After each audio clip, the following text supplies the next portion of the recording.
Hi, and thank you for joining us today for our webinar on ILINX Content Store. My name is Beth Dillick, and I am the Marketing Communications Manager here at ImageSource. I'm happy to introduce our speaker for today, Randy Weekly. Randy is the Vice President of Software Development at ImageSource, and as such, his responsibilities include the development and delivery of the ILINX product suite. Randy spent the last 25 years working in research, system architecture, and technical leadership positions, and has a wealth of knowledge in the ECM field. His experience covers a broad variety of technology and industries, from space shuttle guidance, navigation, and control analysis at NASA, to GIS and satellite imagery at GTE, as well as video conferencing system design at MCI. And following the demonstration at the end of the presentation, I'll be providing Randy's email address, so if you should have any questions regarding the content, you can feel free to email him there, and he'll get back to you. And with that, I'll hand things over to Randy so we can get started. Great. Thanks, Beth. Well, hello, everyone. And like Beth said, we're really glad that you took some time out of your day to learn a little bit more about ILINX Content Store version 5. It's a relatively new product, enterprise content management system from ImageSource. So today we're going to walk through some of the reasons why you might be interested in a content management system. And then we're going to go through 5 key aspects of ILINX Content Store version 5. We're going to talk about ease of use.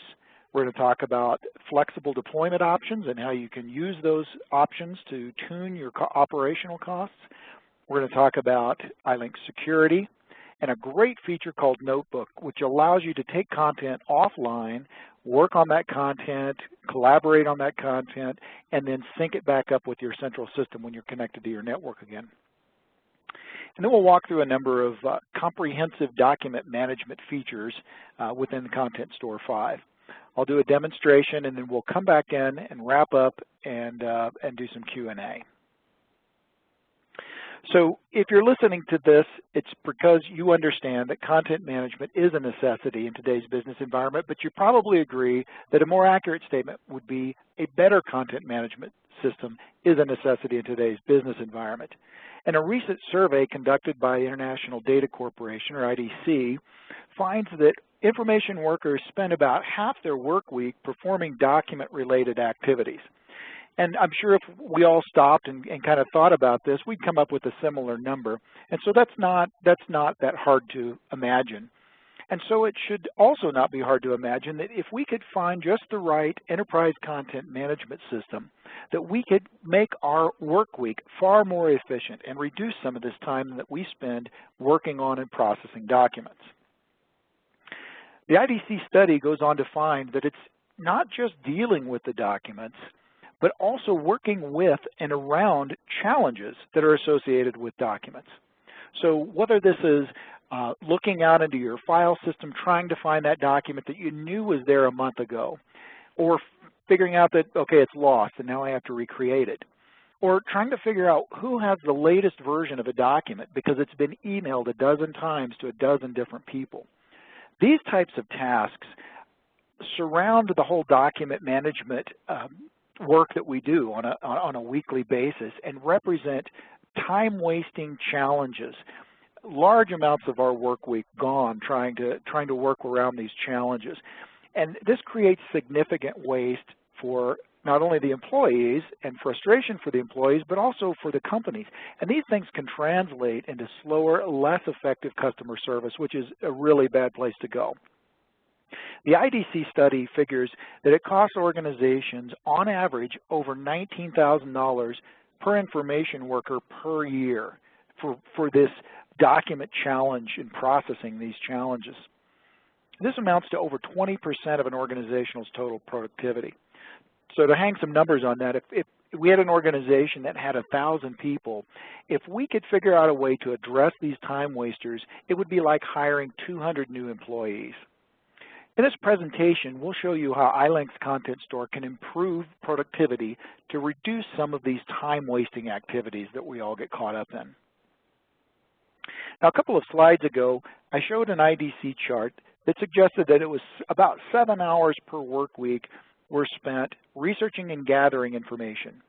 20th Century Fox Studios had an extreme case of document challenge, especially when it came to dealing with their thousands of paper movie scripts. These are great titles like Sound of Music and Star Wars and Titanic. What they wanted to do was create a high-fidelity archive that supported efficient research activities and preservation of this critical content. So this content is large too. It's 300 megs in some cases, 200-page scripts scanned in at a high resolution. So this is not just a trivial onesie-twosie operation here.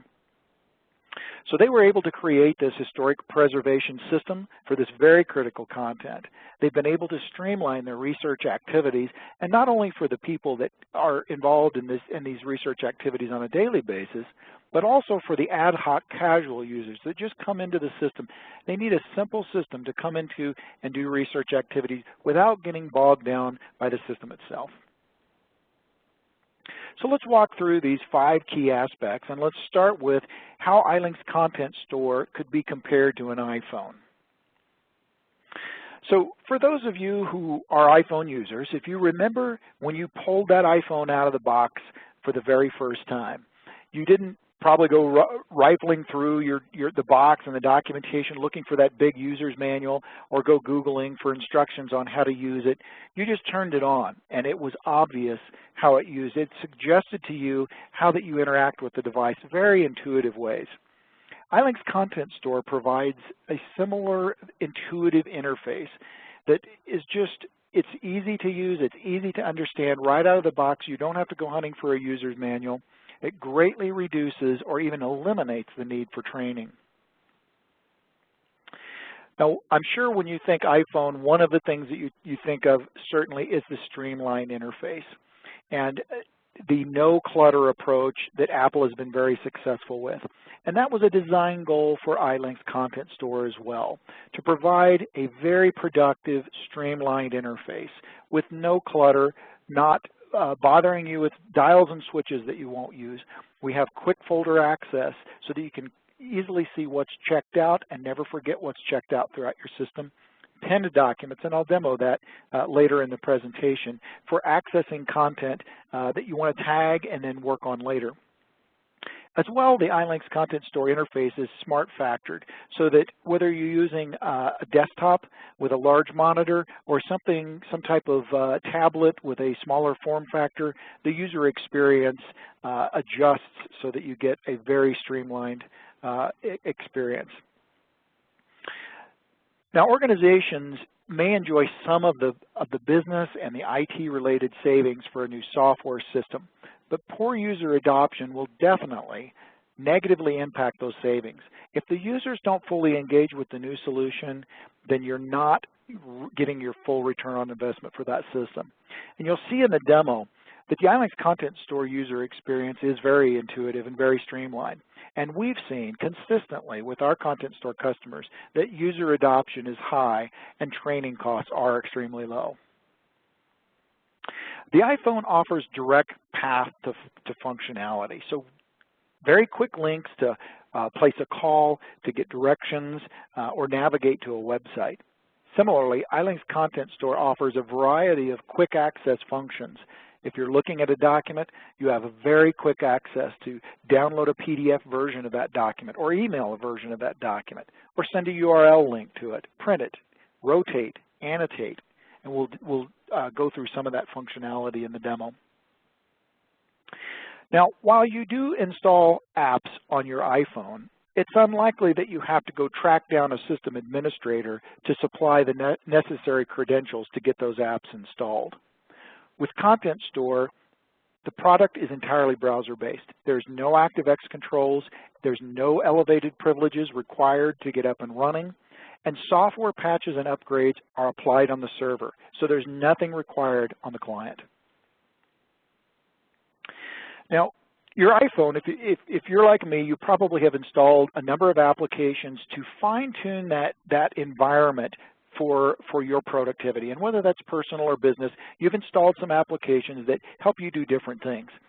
ILINX Content Store is very similar in that way. Your admins can create an environment. They can create document types that are very specific to your business groups and users.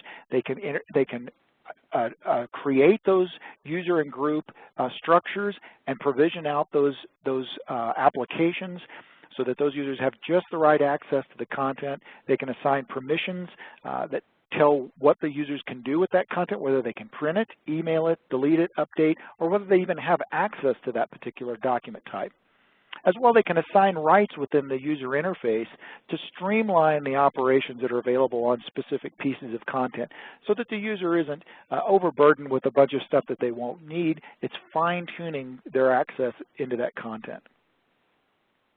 The Apple products provide access to the iCloud, which is a way that you can create content on a device and move it up into the cloud where it can be synchronized across a number of other devices and collaborated on. ILINX Content Store has a notebook functionality, which I mentioned at the beginning and we'll talk a lot about here in just a moment. But this allows you to pull content to one or more devices. You can work on it there, and then that information is synchronized back up into your central content store. When it comes to collaboration, the iPhone is top-notch. You can take pictures, create content, and easily share it and collaborate on that. ILINX Content Store is similar. When you have content in the ILINX Content Store, it's very easy to collaborate on a document using discussions. You can share that content, either sending it out directly or sharing a URL link to that document, or package it up in a notebook and hand that to somebody so that they can collaborate and access that content, and then synchronize their changes back into the system. All right, let's talk a little bit about deployment options when it comes to ILINX Content Store. So from day one, ILINX was architected as a true cloud application, but it runs just as well in your data center. And this architecture provides several deployment options. You can deploy ILINX Content Store on-premise, completely within your own data center, or you can host it on a cloud provider like Microsoft Azure or Rackspace or Amazon. Or you can use it in a hybrid model, and we have a number of customers who host the ILINX application within their data center, but the database is hosted up on the Windows Azure platform. So these deployment options allow you to fine-tune your operational costs, whether it's totally minimizing those costs by hosting or sharing that hosting responsibility between your data center and one of the other providers. And if you're not ready for the cloud today, that's fine. What we want to encourage you, though, is don't lock yourself into an on-premise only solution. You want to keep your options open.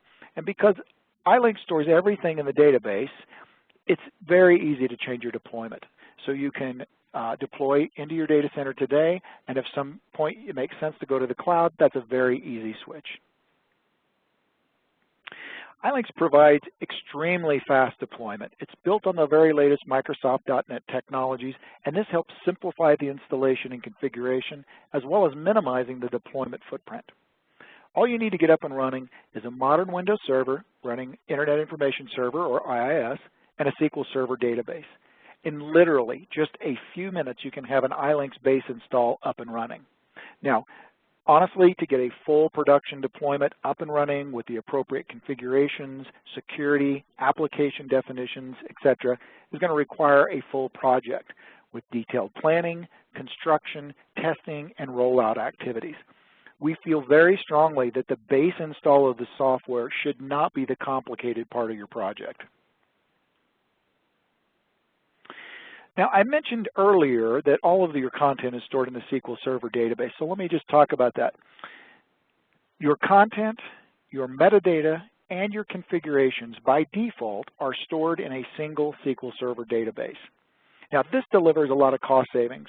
It provides a simple and reliable backup and recovery capability within a familiar interface.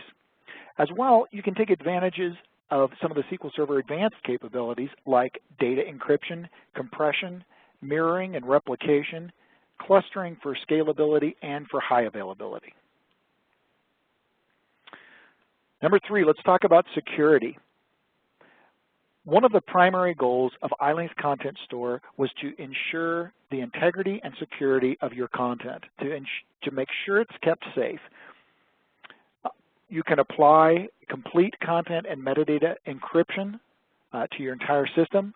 As well, you can secure all of the data transmissions between clients and servers via SSL.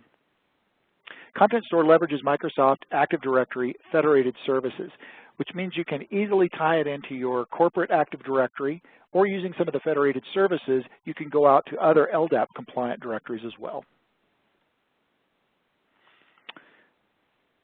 We've created a very flexible security configuration environment within Content Store. This allows you to, for one, define built-in accounts and groups. So you would use this if you had an auditor coming into your system, or maybe you have some temporary help or some contractors that need access to content within ILINX, but you don't want to provision them in your corporate directory. So you can use built-in accounts. It's a great way to do that. You can mix the built-in accounts and groups with your Active Directory groups and users within the same system. Content Store provides very fine-grained security settings. In fact, there are 35 different permissions that you can set for a group on the application security, system security, and the content as well. And you really have unlimited flexibility when it comes to securing the content. You use the system or user-defined metadata to specify the security criteria, and I'll show you some of that in the demo. But this allows you to define precise access to content, not just for security's sake, but also to streamline the scope of information that your users are exposed to ensure that they can get right to the relevant content as quickly and easily as possible.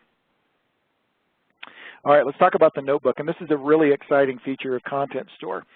This allows you to bundle up content and take it on the road, disconnected. You have a fully functional repository right on your desktop. And the way you do that is you identify the content that you want to take with you. And I'll demo this, and you collect that, and it's downloaded right onto your desktop. You can put it on a thumb drive. You can give it to an auditor. And from that self-contained system, you can search, you can retrieve, view documents, annotate documents, you can check in new versions of Word documents or Excel spreadsheets, collaborate on content, send email out. You can capture new content, whether you connect to a scanner, whether you're pulling files off of your desktop, or maybe you've got a tablet computer and you're snapping some photos out in the field for your business, and you're going to put those into the notebook and then synchronize those later. Now, most of you have probably at least heard of Box or Dropbox, and probably a lot of you use those two products, and they're great products. But to be honest, they're making some companies a bit nervous.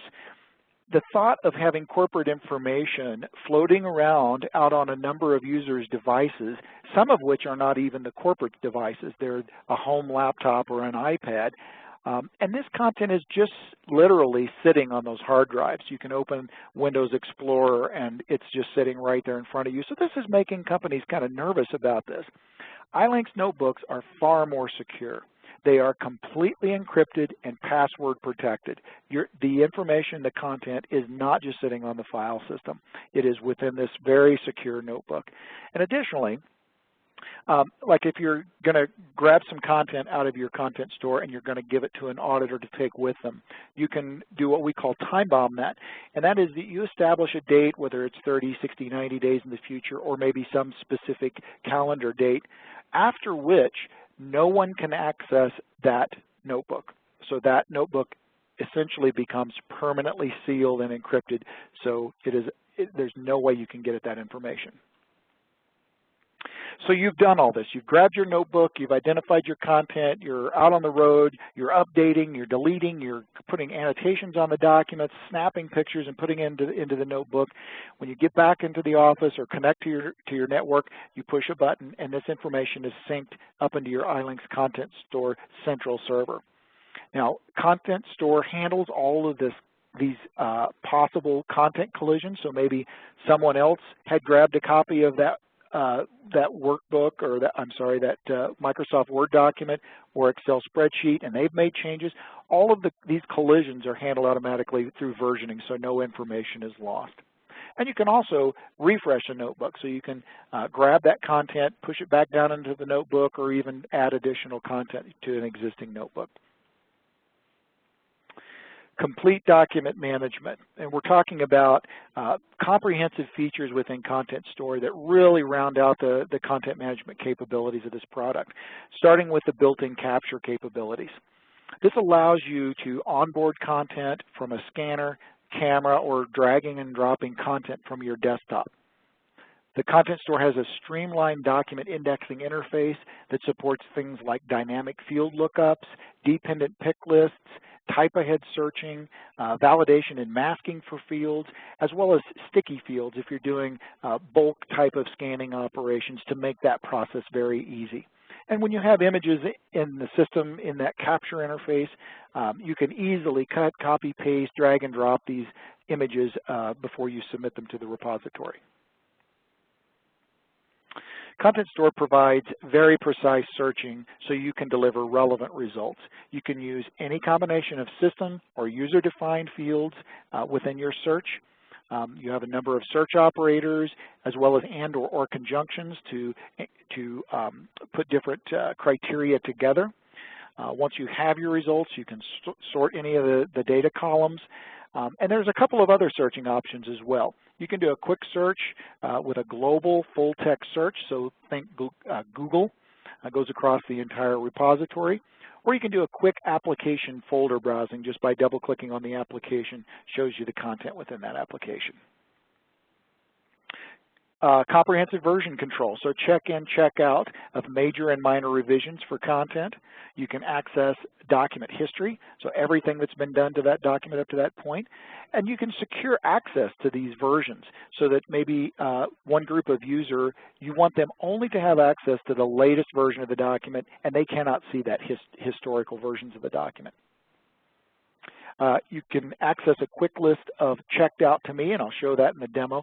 Great way to ensure that documents are not forgotten. In a large repository, you may have a dozen documents checked out. You may be working on those over a longer period of time. It's easy to forget which documents you have checked out.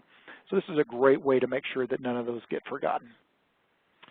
Built-in viewer, image viewer, and markup allows you to do highlights, lines, text, invert the image. You can apply secure redactions to obfuscate information that certain security groups of users should not have access to downstream.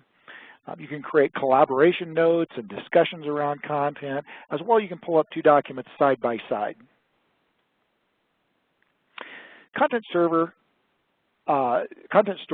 supports the notion of compound documents. And this is a single metadata record with multiple pages, if you will, or documents within that single record. So you can have a single document record that contains a number of black and white images, a number of color images, Word documents, PDFs, videos, whatever. They can all exist inside of a single document. And you can reorder the document's pages within there just by dragging and dropping. Okay, so that's enough PowerPoint. Let's switch over to the demonstration. And what I'm going to do here is walk you through a number of scenarios. And I think this is more helpful to illustrate some of the functionality of Content Store rather than just punching around on the interface. So let's assume here I am Sam, and I am an accounting guy, and I work at a major international importer distributor called, well, we don't have to, I don't think I document what I'm called, but I just work at this major international importer. So remember that. And I'm sitting at my desk, and I get a phone call. Well, let me log in here. So I'm logging in as Sam. And so I get a phone call, and it's from a fellow named Peter, and he works for a company called Frank & Versant. And he's sold us some stuff. He's a supplier, and he has an issue because we paid him for an invoice, but we didn't pay him for the full amount of the invoice. So he's got a problem with that. So I'm Sam, and I'm looking at my Content Store system, and I have an application here called Invoices. So while Peter's on the phone, I am going to go search for invoices from Frank & Versant, so I can kind of see what Peter's talking about here. So I've got a number of them, and I see this one here, late May, and this is the invoice that Peter's contacting me about. And so Sam looks at this invoice, and what he notices right off the bat is there's a note here that's an annotation, a text annotation that's been placed on this document. And there's an associated highlight here that says, the note says that, of course, we're overcharged 25 units that were back ordered. Okay, so Sam conveys this information to Peter, and Peter says, let me put you on hold and I'm going to go do some research. So while Peter's off doing that, Sam has some access to some pretty cool functionality here in Content Store. And he can simply right-click on this invoice and say Search Associated Applications. And what's happening right now is Content Store has been defined with some relationships between content. And these relationships, there's two of them. One is between the invoice and a packing slip, and those two pieces of information are tied together with the invoice number. The other set of information that's been associated is customer correspondence, and it's related to the invoice by the supplier name. And so just looking here at this content, Sam gets an idea that, okay, Peter's filed, let's see, 4 complaint documents, so he's going to really step it up and make sure he handles the situation as best he can here, because obviously Peter's a little grumpy. So he selects this packing slip and says, open side by side. And this is going to allow Sam to check out that invoice, which we've already seen, but then look at the packing slip. And sure enough, Boston crab meat right here, 50 were ordered, 25 were shipped, but 25 were back ordered. So at this point, he's pretty sure that there's no issue on their side. The issue is on Peter's side, on Frankenversant. They've not shipped the full order. So Peter comes back on the phone. He's done his research on his side, agrees that, okay, there may be a problem. He asked Sam if he could supply some of this information. And Sam says, sure, not a problem. I will email this content to you. So Sam has a couple of options. He can email as an attachment. He can't send the link because Peter doesn't have access to his Content Store system, of course. And he's going to select PDF. These may have come in as TIFF, but PDF is just kind of a universal format, very easy to read. So he's going to say OK here. And the ILINX system is grabbing those pieces of content, and it's converting those into PDF, and it's going to launch those into an email. And those are attachments to this email. And at this point, Sam can address this to Peter, and off it goes, and Peter's got that information now in hand. So, all right, so that crisis averted. Sam is ready to get on with his day here. And it's kind of unusual for Sam to onboard invoices, but let's just say that he has a supplier that emailed him an invoice, and so he needs to get that into the system. And so he will click on the Capture tab, and he's already saved that invoice out of his email, and he's going to grab this and drop it right onto the interface. All right. So he has to tell the system what type of document this is. So it's an invoice. And then Sam's going to provide some information here. And he can see from the invoice image that it is 10/2/48. I'm going to leave the date blank there, and I can fill this in 63/64. And then you'll notice that this status field is red, this drop list. And it's red because it's required, but I can also tell you that there are more status values defined in the system. But at this point, the system administrator has decided that, this is an invoice, it's being indexed here. One of these field values is paid. Well, that doesn't make sense because the financial system isn't even aware of this invoice yet because I'm just putting it into the content repository. So the only two values that the administrator has chosen to expose to Sam are exceptioned and unpaid. So he's going to mark this unpaid. The next thing you'll notice is that the supplier name is underlined, and this indicates to Sam that this is a search field. And so if we look at this strange vendor name, Sam can start typing, and you'll notice that a number of options have popped down here. And the system administrator can define when that search ahead happens, whether it's 2 characters or 3 or 4 or 5, whatever makes sense for them. And as Sam continues to type, you'll see that the choices are narrowed until he finally gets to the single one vendor that matches that search criteria. Now you'll notice that a couple things happened. One is the supplier name was filled in completely, and also all of the other supplier information has been filled in. And this is a really powerful feature because it allows the system to leverage information in the source of truth system, your financial system, your CRM system, your back-end system, without having to rekey this information. So this is almost guaranteed to be correct with your back-end system. And Sam has done at this point, and he's going to submit that on into the repository. Okay. Now I mentioned that ILINX Content Store has a couple of features in this interface here that allow you quick access to specific types of content. And one of those is checked out to me. And as I mentioned, you may be working with a dozen or half a dozen documents in your system at any one time, and they may be checkouts that you do, and you leave for a period of time as you work for them, waiting for customer correspondence or whatever. And you don't want to forget that content. So this is a great way to make sure that none of that content is forgotten. And Sam is working on this customer correspondence here to one of his favorite customers here, Rattlesnake Canyon Grocery. And so he can open this up. He can check in new versions, check out versions until he's happy with that, and then he can just email that. And once that's checked in, this will leave his checked out to me list. But it's just a great way to keep track of what you're doing and what you're working on. The other thing I want to show you is this departmental folder. And so I double-clicked on that, and it's browsing, and it's showing me information in this application folder here.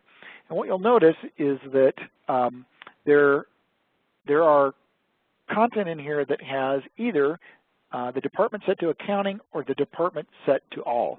And I can tell you that there's far more content in the system than just this.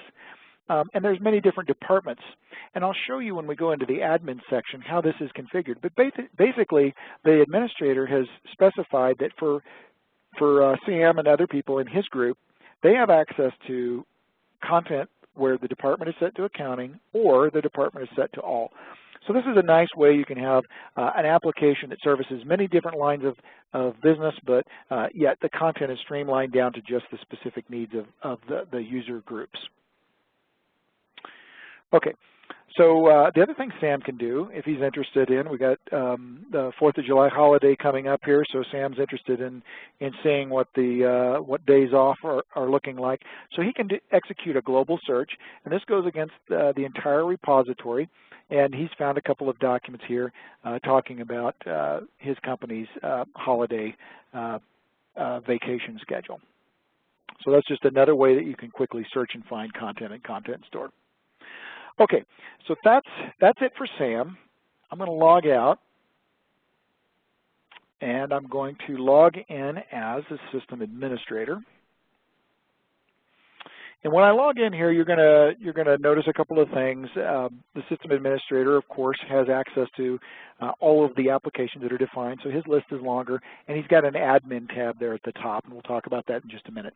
But let's continue on with our example of our major international importer here. As a major international importer, Sam's company and the system administrator here, they're subject to a number of regulatory audits by Department of Homeland Security. And let's just say that Department of Homeland Security has contacted them for a quick response audit, which is a very fine focused audit around a single company. In this case, it's our friends at Frankenversant. What a coincidence. So the administrator has access to all of the applications, so he knows that Frankenversant is one of their suppliers, and so he knows that there's going to be invoices from them, so he's going to search for all of those. And then he's going to select them, and he's going to do what's called pinning. And I mentioned this in the PowerPoint, and you'll notice when I did that a new node was created here in this navigation panel called Pin Docs. And these are just documents that I have identified that I want to do something with here in the next part of my session. So I've identified all of the invoices from Frankenversant. Let's see, we also know that there are packing slips, right? So we'll look for those. and we're going to pin those as well. And we know that Peter was grumpy and had put in a number of, or sent in a number of customer complaints. So maybe that has something to do with this audit. So we're going to grab these and pin them as well. Now when I go into the pin document section, I see all of that content that I just pinned. I see that full set of invoices, packing slips, and customer correspondence. Now I could have set up a search to do all this for me in one shot, where I would have typed in Frankenversant and all this information would have come back. But I didn't set that up for our demo today. So what I'm going to do now is I've got the Department of Homeland Security coming in tomorrow, and they're wanting me to provide to them all of the documentation that my company has received around our dealings with Frankenversant. So this is it. And I'm going to select all this content, and I'm going to create a notebook. And I'm just going to put that on my desktop. Now I already have a notebook up there, so I can either replace the content or append this new content. So I'm going to replace it. And now here's where I specify the username. And because this notebook is an offline, self-contained content repository, this username is not associated with my central content store. So I'm just going to, I can give it any name I want. I can call it Auditor.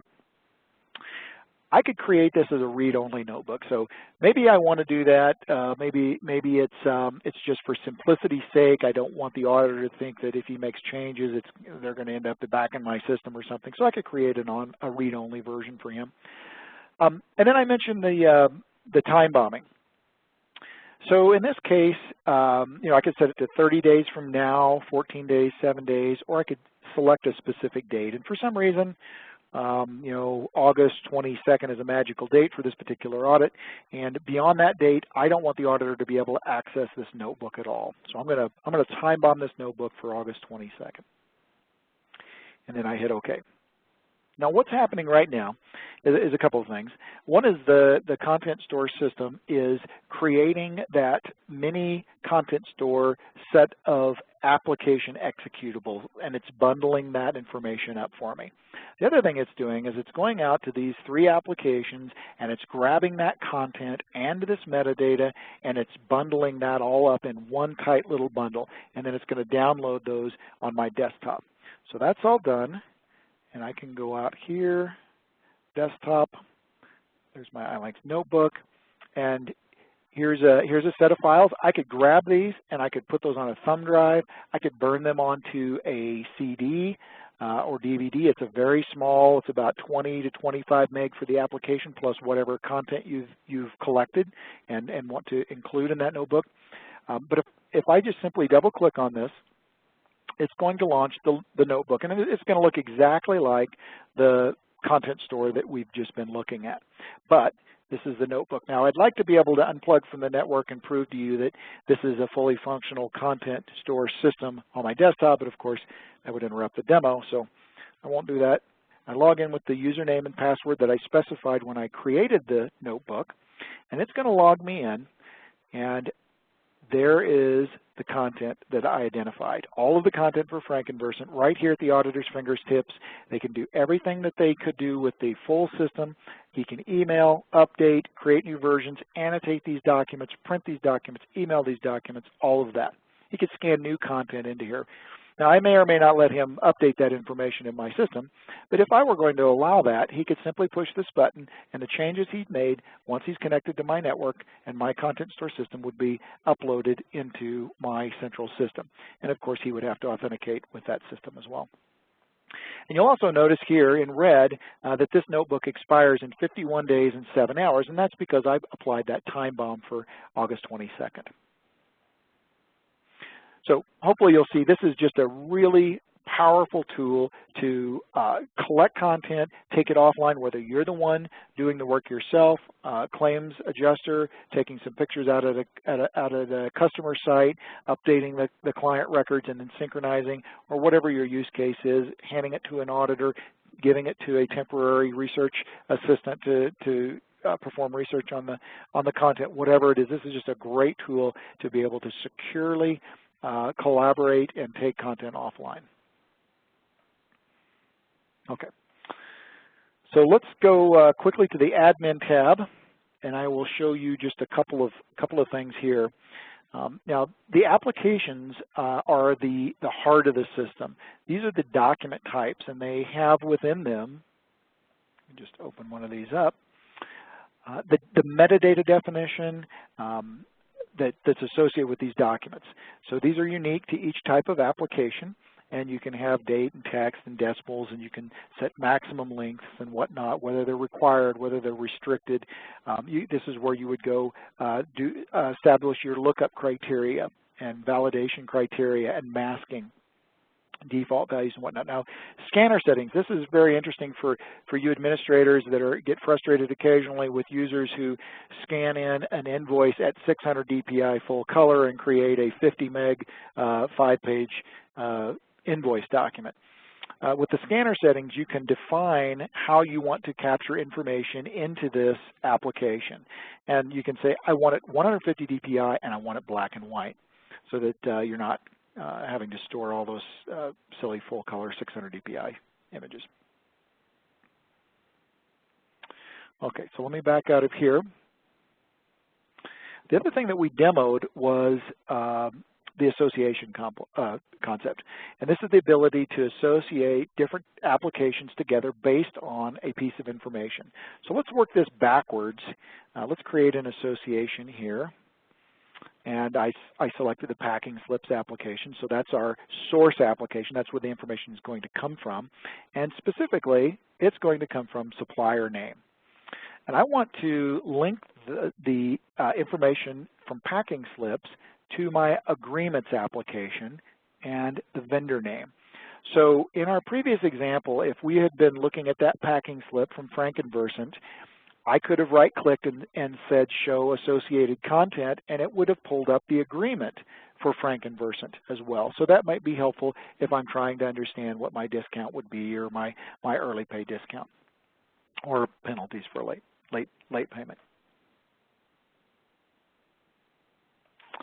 Okay, we talked about users and groups. Now this system is not connected to the ImageSource Active Directory, so what we see here are just built-in users and built-in groups. But as I mentioned, we could connect this to our Active Directory, and then all of the ImageSource corporate Active Directory users and groups, I could bring those into this system. I could combine those with built-in accounts to create whatever type of content management topology I wanted. And a really interesting work comes on the permissions interface here. And this is where I define what users can do and how they interact with the system. So if we could look at the invoices application, which is what we demoed earlier, I can see that 3 groups have access to this application.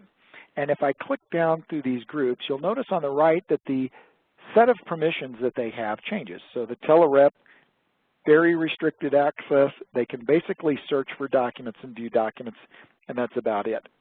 The accounting group, they have pretty much full permissions, including redactions, all of the annotation capabilities, but they still don't have some of the system permissions that would allow them to modify this application definition, for instance, or assign different groups or remove groups from accessing this application. So even the accounting team doesn't have full access. And then if we select the accounting customer support group, which is where Sam was, our account guy, he has just about everything. There's some stuff that he cannot do with redaction, so he's not a fully privileged group or user either. Now let's select the departmental, because I told you I'd show you this when we went through this. And if you remember, Sam is a member of the Accounting Customer Support Group, and when he looked at the departmental folder, he saw content that had either the department set to accounting or the department set to all.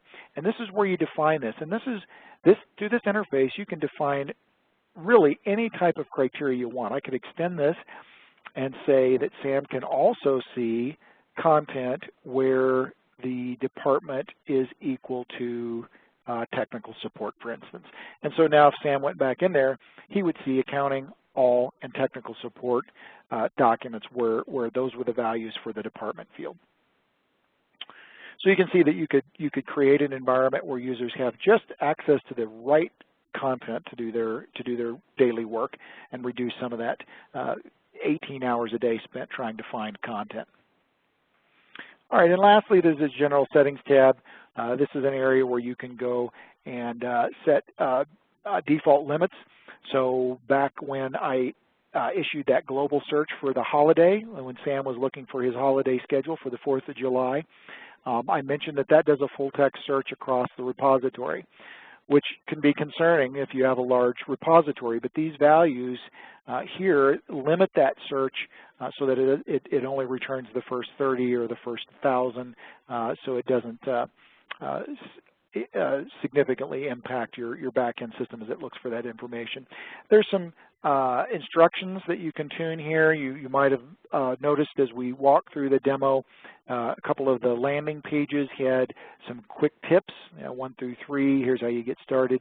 You can tune those for your specific use case. You can tune some of the, if you don't like applications, you can change it.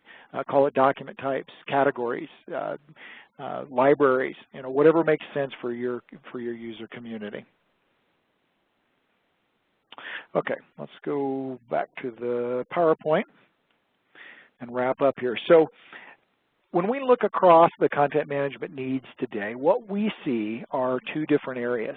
In the blue bubble, we see the ILINX capabilities that are familiar and common with traditional enterprise content management systems.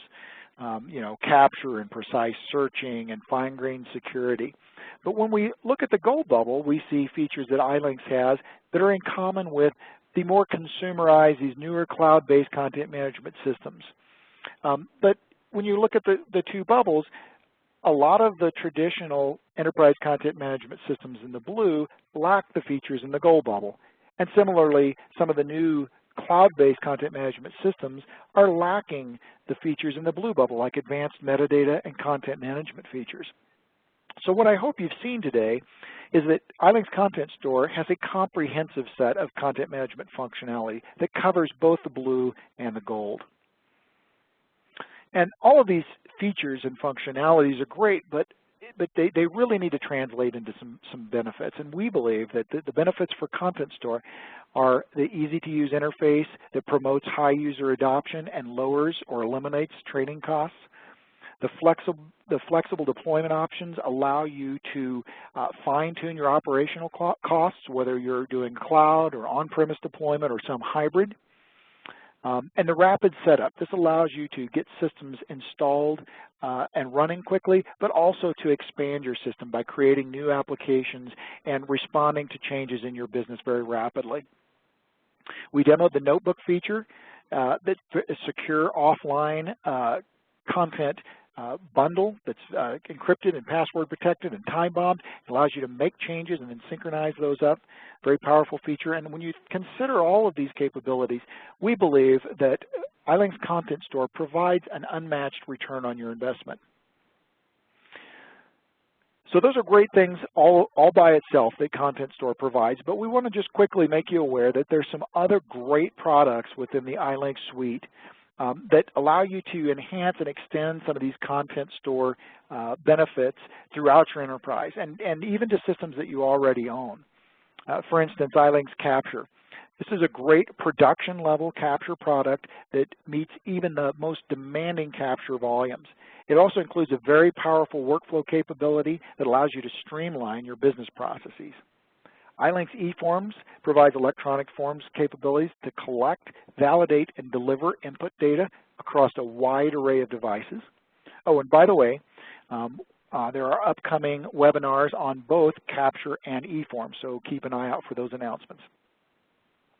ILINX Integrate allows you to deliver and consume content and data between any 2 applications with 0 coding. Fantastic product to allow you to deliver content enabling to just any application. ILINX Import automates the consumption of content from a large variety of sources and delivers that content to ILINX Capture or some other third-party capture solution. An ILINX release accepts content from multiple capture systems like ILINX Capture and delivers that content to ILINX Content Store or other third-party content management system. And that wraps it up for today. So I'll turn it back over to Beth. All right, thank you, Randy. And thanks to everybody for tuning in to the webinar today. As you can see on the screen, if you have any questions for Randy, you can email those directly to him at his email address there, randyw@imagesourceinc.com. You can also contact us via our website, www.imagesourceinc.com, and our Facebook page, which is facebook.com/imagesourceinc. And also, as Randy mentioned, we have those upcoming webinars, so keep an eye out for some email and social media announcements regarding those. We'll get you the dates and times. And once again, thanks for joining us. Have a great day.